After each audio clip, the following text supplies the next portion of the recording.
Welcome to the monthly fixed income outlook.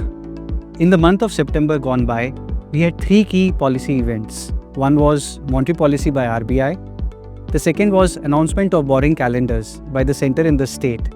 And the third was GST cuts announced by the center. As far as RBI's monetary policy is concerned, it may seem that it was a non-event as far as interest rates are concerned. But there were a lot of regulatory changes which were done in this policy. Some of them were acquisition financing now allowed for banks, cap on large borrowers being removed, external commercial borrowings now being relaxed. This is an additional stimulus which has been announced by RBI. This, along with the earlier monetary and fiscal stimuluses, would go a long way in keeping the economic momentum up. We think that in the next 2 quarters, we will see a strong economic recovery. And our assessment of economic cycle, that the past 1 year has been a mid-cycle, would mean that the economy would move from mid-cycle to an upcycle again.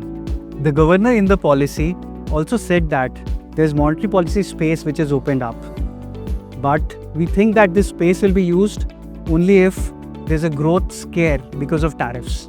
In our base case view, we think that the economic recovery will be good enough and therefore the probability of rate cuts from here is limited. The market was overly worried about the fiscal, the long bond supply and the SDL supply. We always maintain that demand supply is never linear. They both react to prices. And what we have observed is the government has reduced the long bond supply by almost 5% and the SDL calendar has also been reduced. In our framework, when prices change, that does get reflected in terms of sentiments, buyer behavior as well as sellers behavior. And therefore, we think that in the coming times, both spreads on long bonds and the SDLs will compress. We've seen this as an opportunity to invest and we would continue to hold that view. From a product perspective, we like the short duration product, which includes the corporate bond fund, the short duration products and the banking PSU products. We also like the low duration category.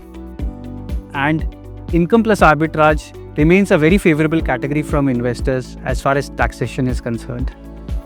Thank you. Mutual fund investments are subject to market risks. Read all scheme-related documents carefully.